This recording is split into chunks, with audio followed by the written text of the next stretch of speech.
a problem, right, with understanding the material because it does really build on itself. And contracts is complicated. But I am going to do a quick little overview because I need you to make sure you've understood what I've talked about so far. My teaching style tends to be, I talk to you and we build. I'll put pieces and pieces and pieces. Sometimes I have to pull another one out to put it there. So I try to get you to understand something in order to understand the next thing. And it's eventually, at the end of it, it hopefully is enough. Okay? So, just going to do a quick little review in case there's some issues that you have. And then I want you to think about anything that isn't absolutely clear to you right now, because it will not become better later. It will become worse later. Okay? So, ask me about it. I'll try and explain it to you. So, it's important to understand that there are 4 basic elements that are generally required in order for us to have a contract. So this is kind of the way we normally start with contracts is, are they all here? And I haven't taught you what they all are, but I've taught you what this one is. Now what's the basic test for intention to create a legal relationship?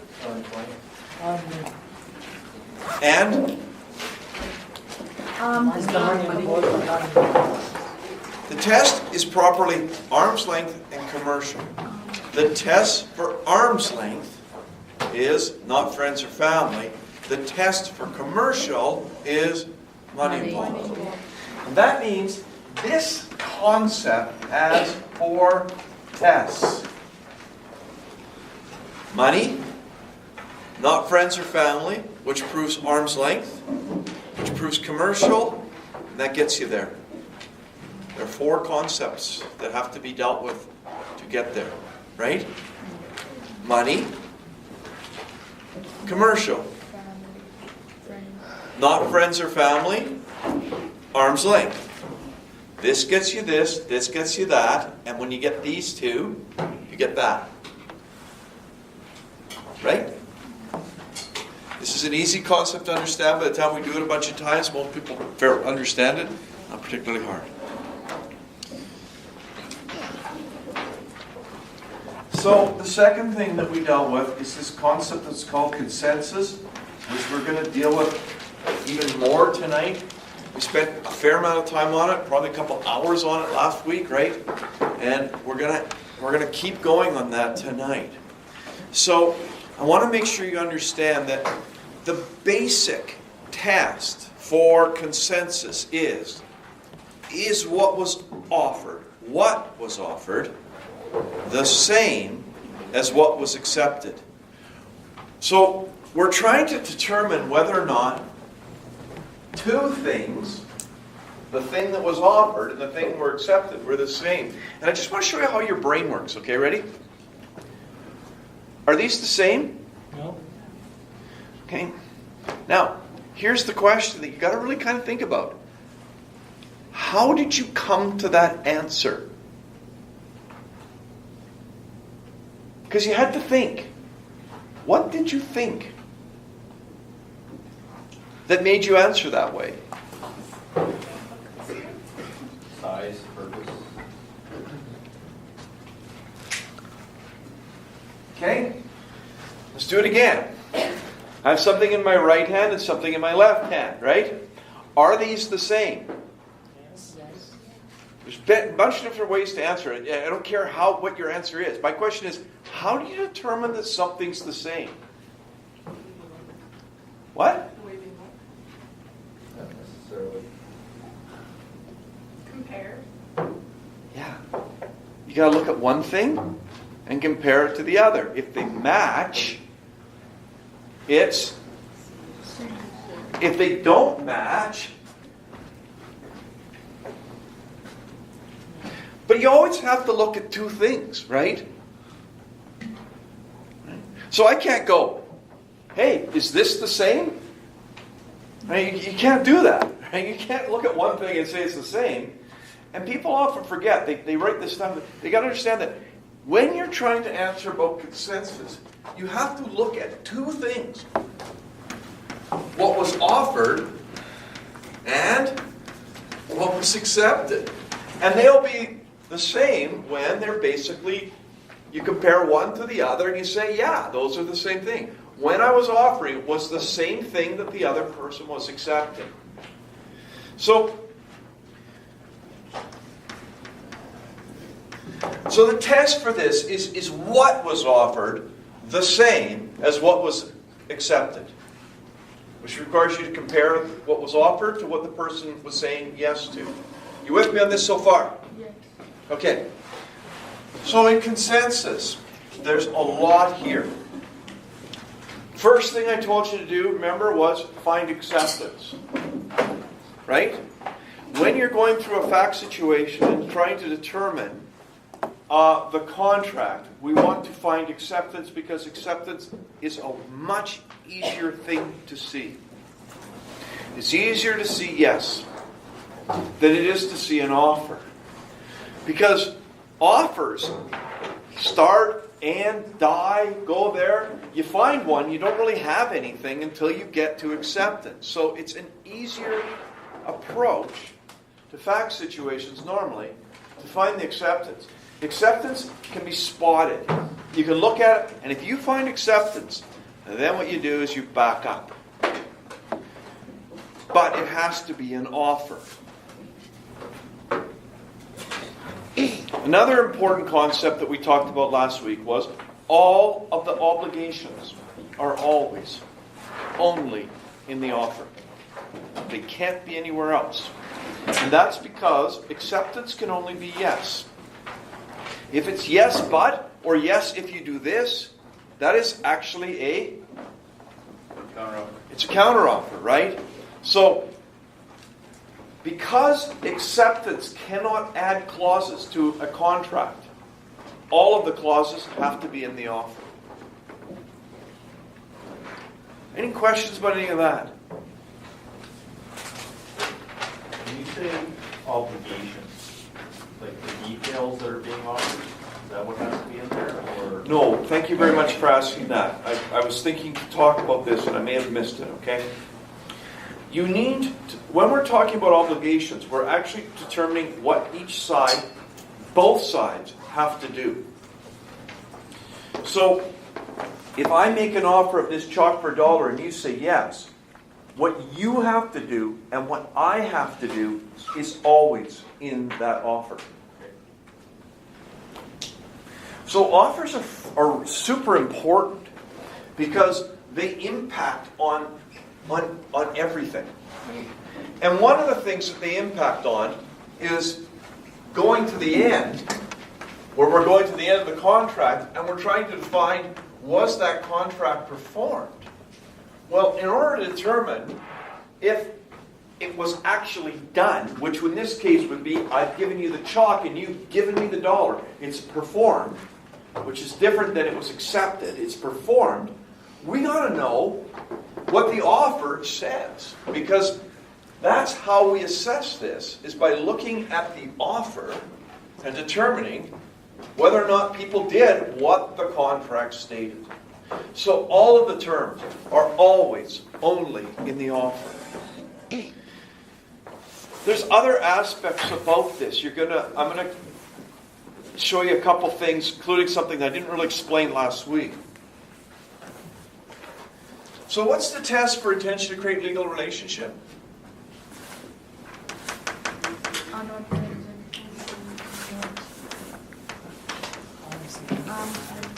Not friends and family.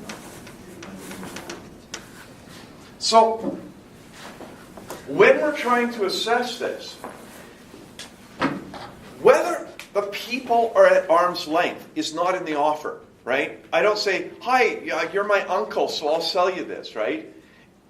Arm's length is a question of fact. You have to look at the facts to determine that, right? Do you understand that? So we look at the facts and say, who are the two people who made the offer, who accepted it? How are they related? Or what's their arrangement? So we do not find that in the offer, do we?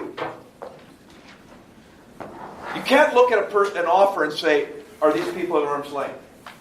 So if you read in a fact situation that I offered her this chalk for $1, and all you have is the offer, the chalk for $1, can you tell whether we're related at all?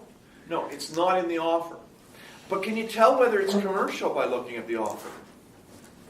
That's there. So, this is in the offer. This is about the offer.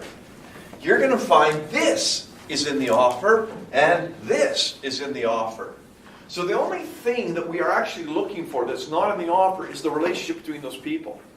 And because it's all in that offer, offers are super important because that's how we determine if there's a contract. We have to know what that offer is.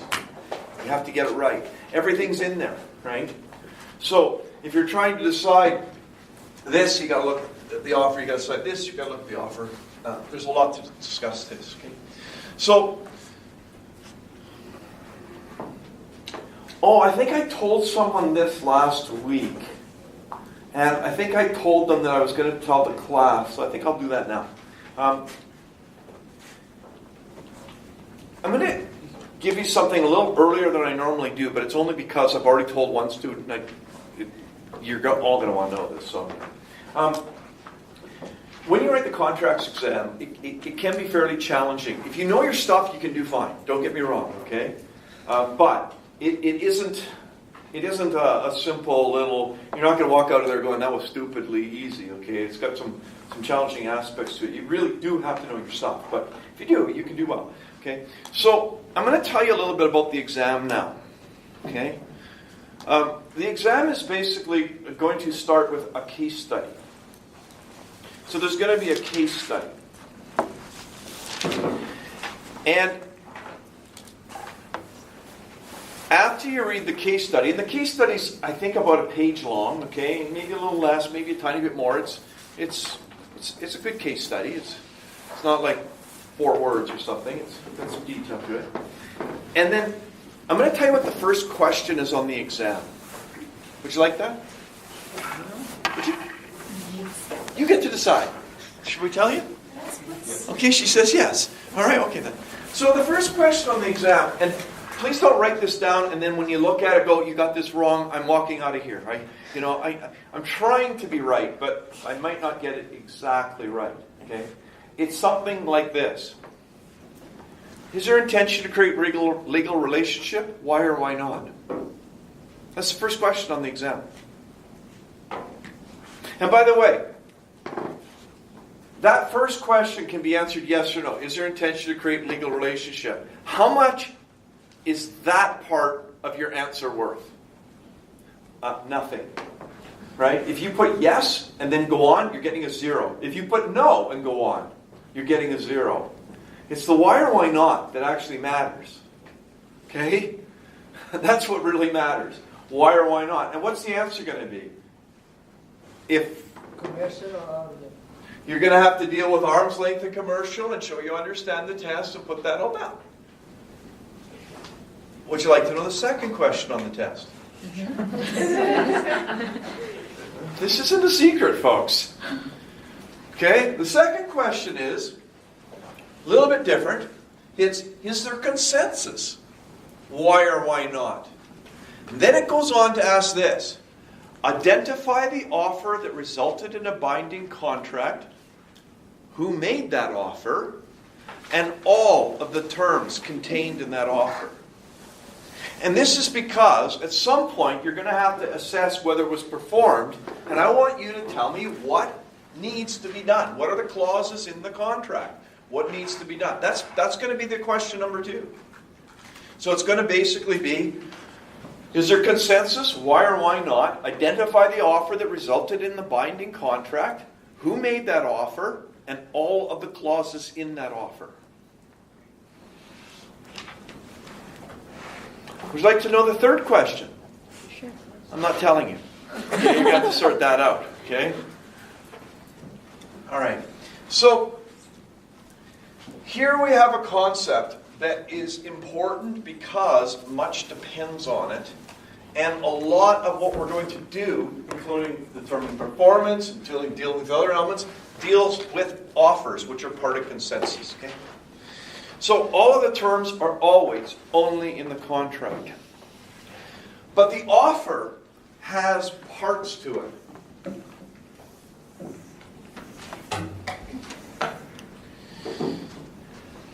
It includes what is stated. In other words, if it's a verbal offer, it's what was said. So it basically definitely includes what's stated. So we got to know what was stated. But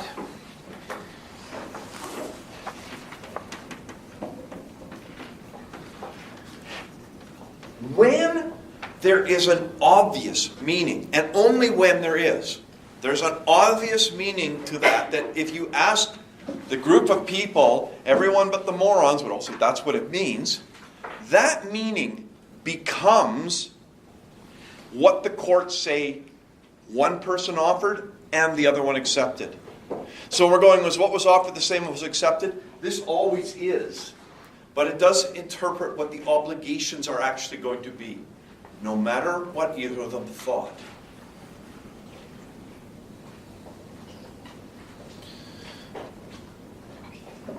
Thoughts are not part of the offer. The test is what you thought it was, what the other person thought it was. That's not the test. The test is what was offered, and that's an important word, what was offered, for $1, the same as what was accepted. When you said yes, were you saying yes to the same deal that I was offering? That's what we're dealing with in consensus. So, I'm going to make a couple notes over here.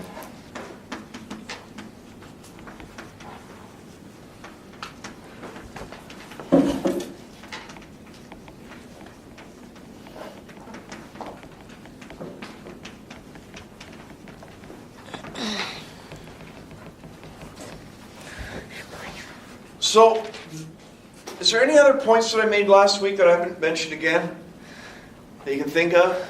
Take a look at your notes. And then my next question is the important one. What is unclear about what I've said? With the obviously meant and the thoughts, we talked about the difference in currencies as an example. When it goes to the court, the obviously meant would be the person who offered it. Stop for a minute. Or just thought. No. This is a very important and sometimes a difficult concept for me to convey clearly. If you and I are in a contract, it's not what I obviously meant. It's not what you obviously meant. It's what anybody would think that obviously meant. So it would be, if you gathered a group of people together, what would they think? No matter what you thought or what I thought.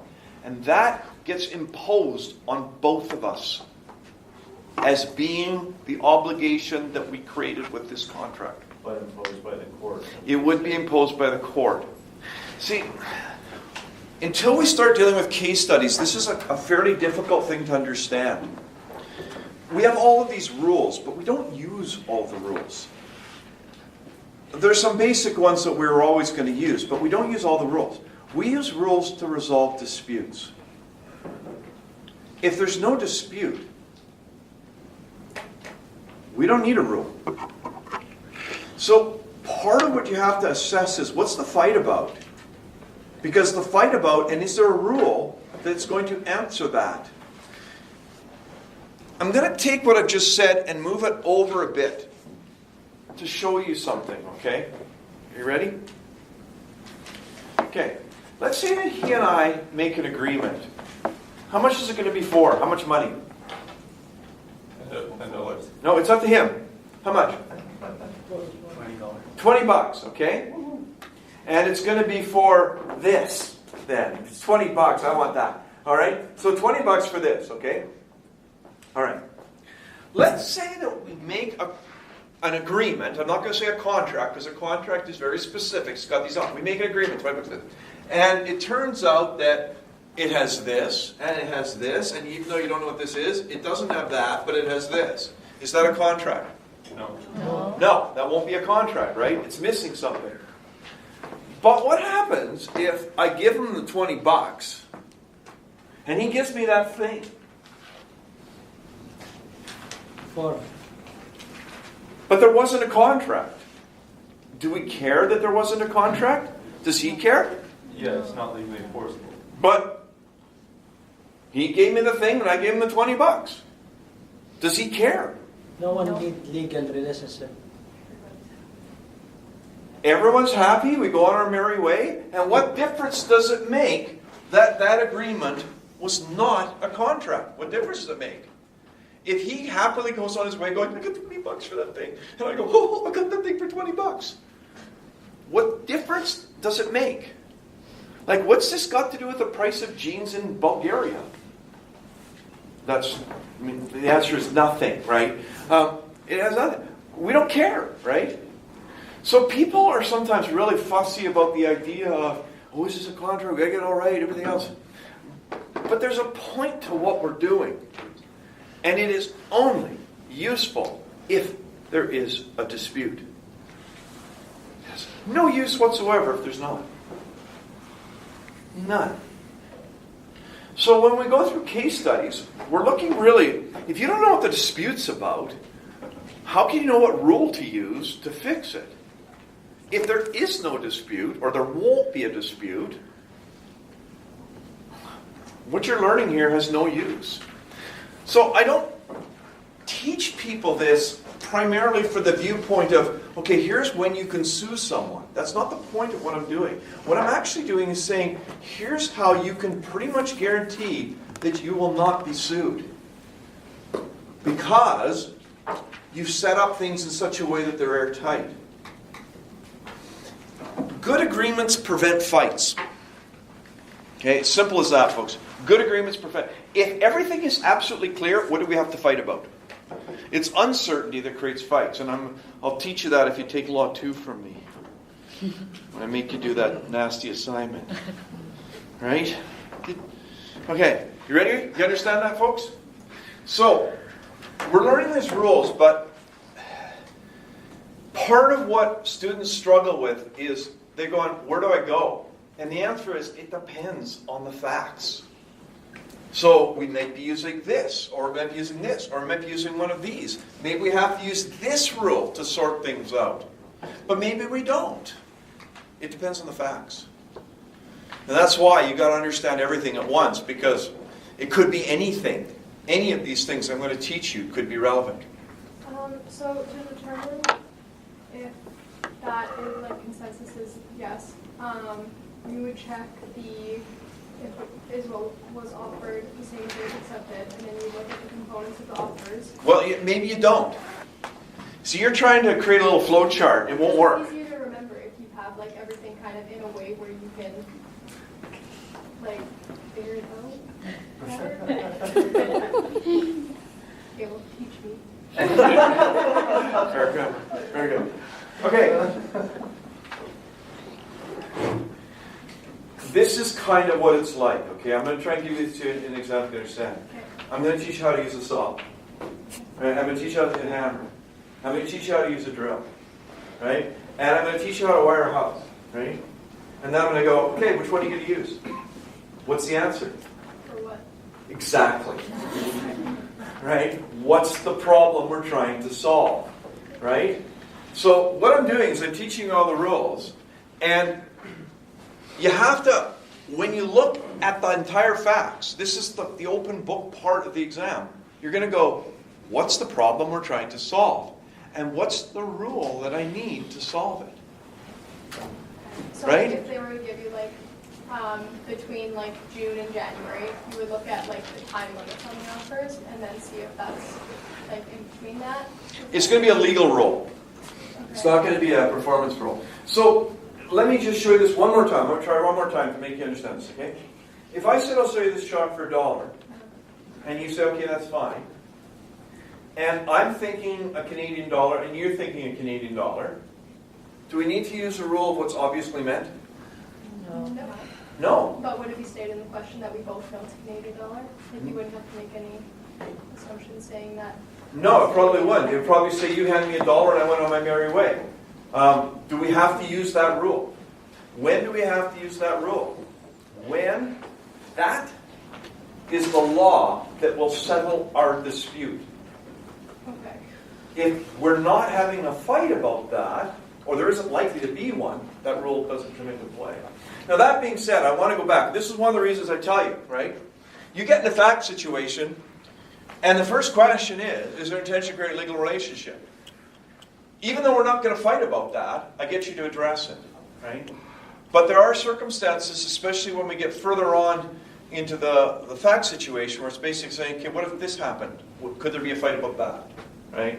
And you got to know your stuff to know how to answer those.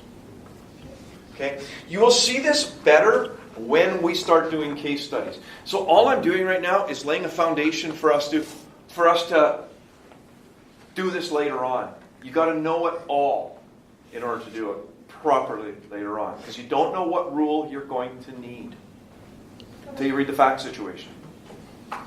Okay? Go ahead. Yeah, so you'd asked if we had any questions about what you'd spoken about already. I just want to know, like, can you tell us everything we need to know about conditional offers?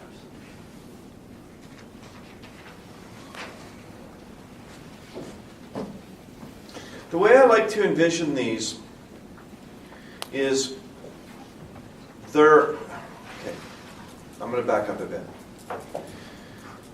One of the concepts that students sometimes fairly regularly screw up is the difference between an offer ending and a contract being breached. As soon as there's been acceptance, you do not and you cannot change the offer. It has changed into cement. Bang, a contract. We are stuck, okay? That's the way I like to look at it. A conditional offer is kind of like I've made an offer, but it's not an offer, even though you accept it, until a condition is met. So it's kind of like cement without the hardener put into it.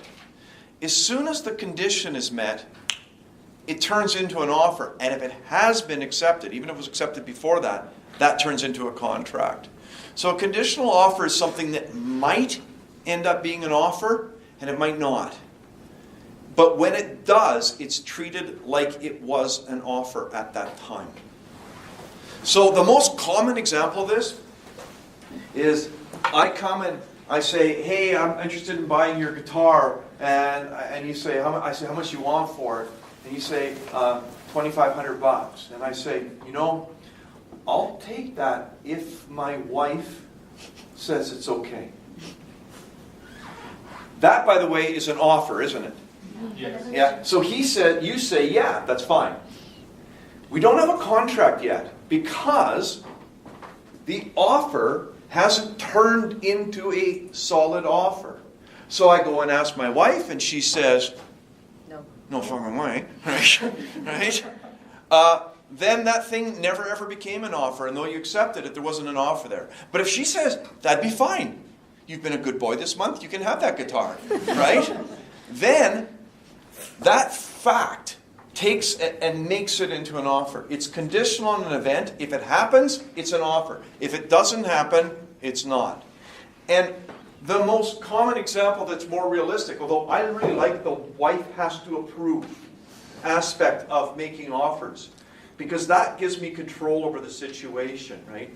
But the most common situation is if I can get financing.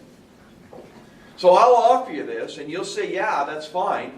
But that offer never actually turns into a genuine offer until it's been approved. If it's approved, we have a contract if you've accepted it. So there's no such thing as conditional acceptance. There's only conditional offers and acceptance.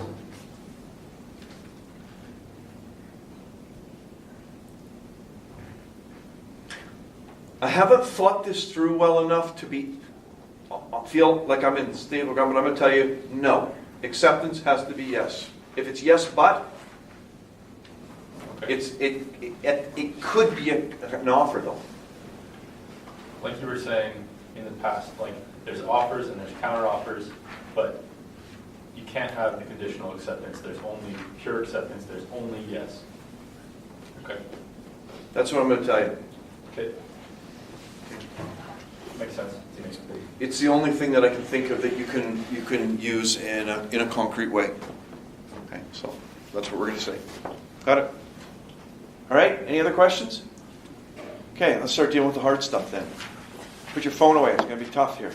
This one's a tough one. Okay.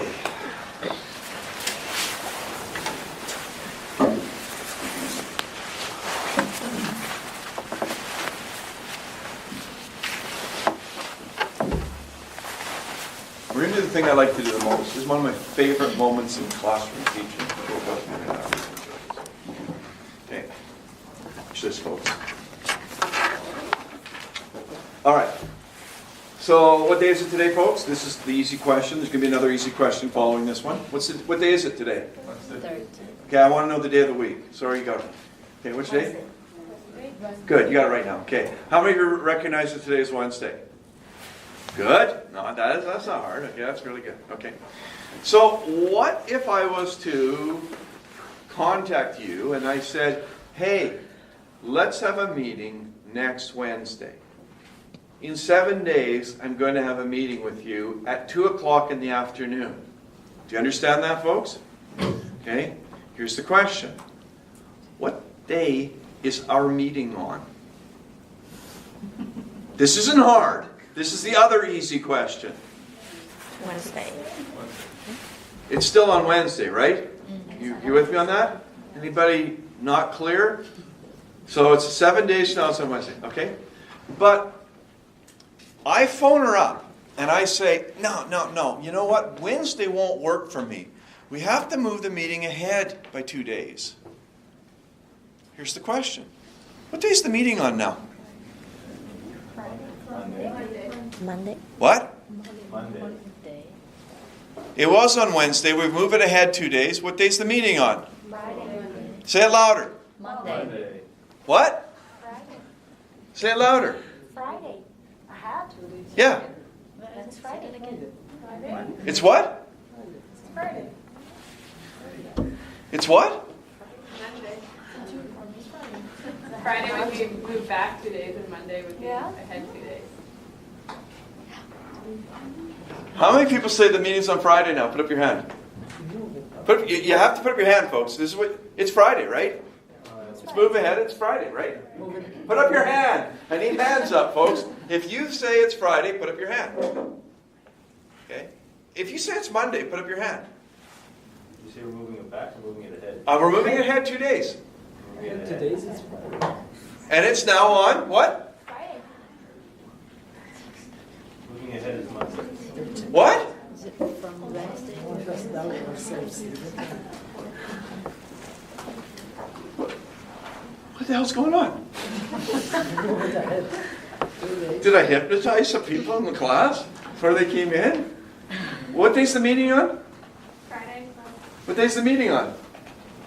Don't guess. Tell me what you're thinking. Monday. Really? Yeah. What day's the meeting on? Huh. 2 in a row, yeah, right? What day's the meeting on? Monday. It's on Monday? Yeah. We moved it ahead. Ahead. Yeah? 2 days. 2 days. It's what? Friday. I think I'm interpreted both ways. Hey, Murray, can you tell us what day we're having a meeting? I'm just not showing up.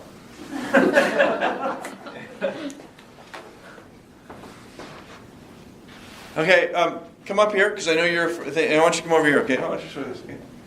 Me? Yeah? Come up here. Me? No, not her. Him. Okay. I know him. Okay? Okay, this is yours. No, this is yours. Come over here. They won't hold it like that, okay? Okay. So we're looking at the calendar next week, and We're having it on Friday. right? And this is the meeting sitting on Wednesday, okay? Okay. Now I want you to move it ahead 2 days. What date? Which way does it move? Which way does it move? Moving ahead? Yeah. Forward. Depends on the terminology. If we're moving ahead, I'll go with her on Friday. No, you're not a Friday. If you move it ahead, what do? Right? If you tell me we're moving it up, I'm going to Monday. If you tell me we're moving it ahead, I'm going to Friday. If I said we were moving it up, which way would it go? Friday. Didn't work. Exactly. All right? Friday. Okay, wait a minute. Let me show you something here. This is lots of fun. I really like this, okay?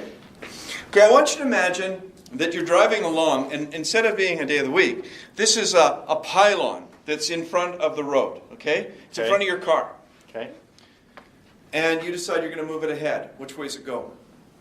I'm moving the pylon ahead. Ahead, yeah. I'm moving it forward. Oh, that's weird. Okay, put that down. That's lots of fun. Thank you very much. How many of you are kind of surprised? What the hell's going on, right? How many of you would not have anticipated that half of the class would interpret that statement differently than you? Half of the class does. It's very common, by the way. How many of you are surprised at this? Isn't what I said fairly clear? Yes. Yeah. You know what it means, right? And what's it mean?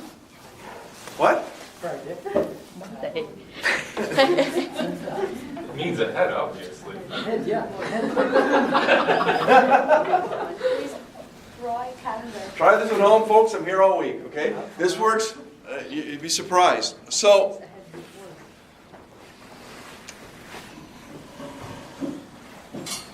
I cannot explain to you why there is this difference of interpretation.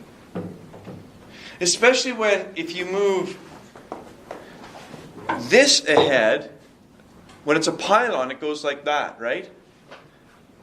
And you do it for both. Time and pylons go like this. But for you, time goes ahead like that. And that, by the way, is not uncommon. It's about 50-50. Sometimes the tendency I find is that I have classes, if there's a bias, it's generally in favor of the Monday. Why is that? Well, I once had a 14-year-old explain it to me. He says, oh yeah, but time doesn't work that way. And what I was told when I was finding out about this was, somebody said, I don't know if this is true, it depends on how you interpret time. So, time is obviously fluid in the sense that it moves, right? Like we're not sitting at the same point in time and there's nothing we can do about it. It moves, right? So it's now later than it was 5 seconds ago. It's moved, right? So what I was told is that the way you view ahead depends on how you interpret time. If you see that you stand still and time moves by, you will answer that question one way. If on the other hand you see that time stands still and you move, you'll answer it a different way. I don't know if that's true. But anyways, why is that important? Because of these, well, the first of these three rules. These are rules for interpreting offers, which interprets obligations. They tell you what you have to do. We're trying to figure out who wins or who loses, who has to do and what do they have to do, and then we find out whether they did it. This is for interpreting an offer. So, an offer is what is stated. It is what is obviously meant. These are always the case, okay? These three rules only apply if the offer is written.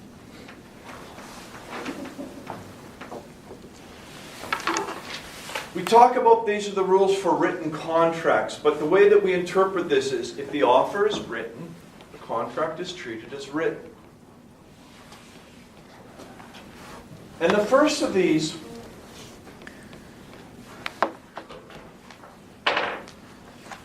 has a Latin name. It's called contra preferendum.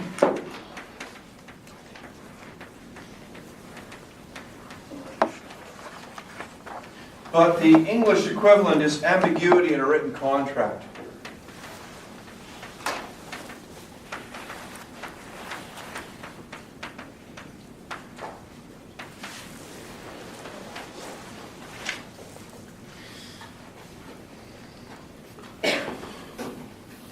English is a pretty nasty language.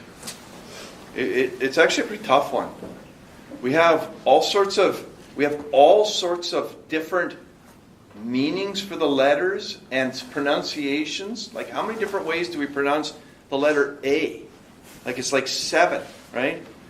German, it's always the same, right? Much easier. And then we got these nuances and these weird expressions. It's actually kind of tricky. There might be other languages that are trickier, but it's kind of, at least we don't have genders, right? I mean, the chalk brush is naughty female, right?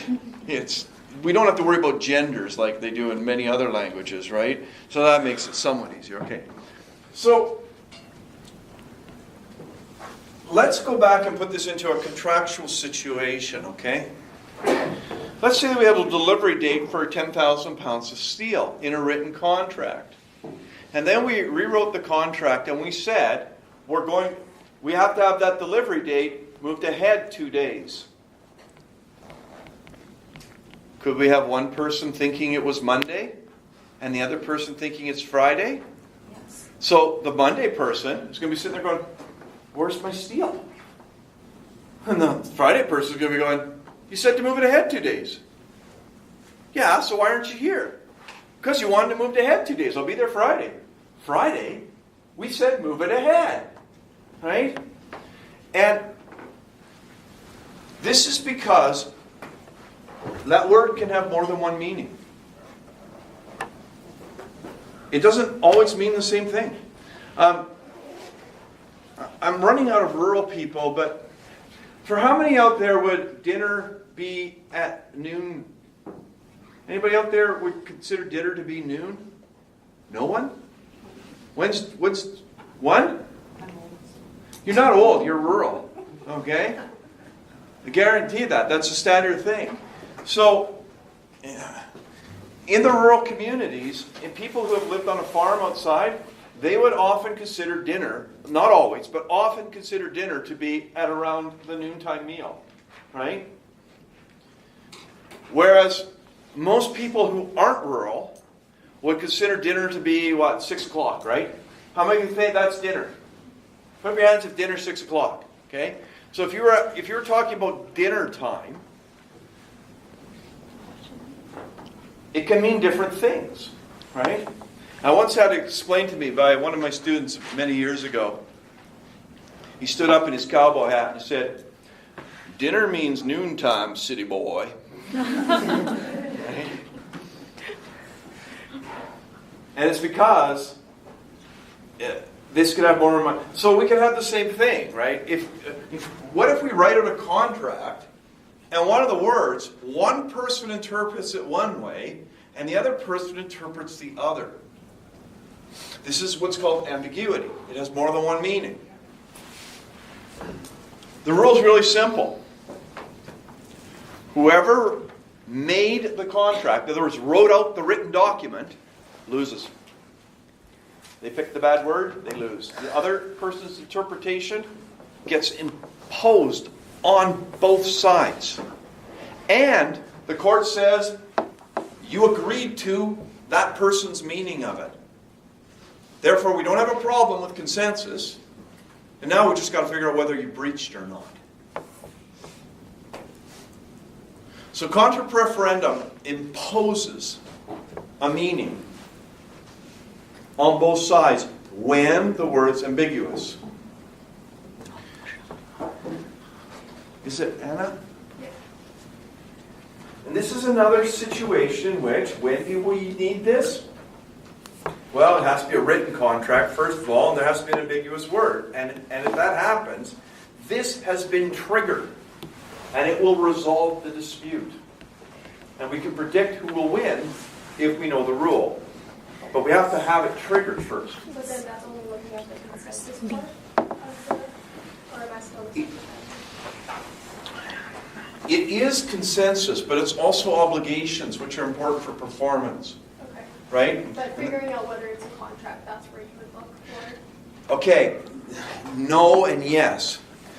Here's the argument, okay? If we don't have that rule, and I said deliver it on effectively Monday, and you think it's Friday, And we ask the question, is what was offered, what did I offer? What day?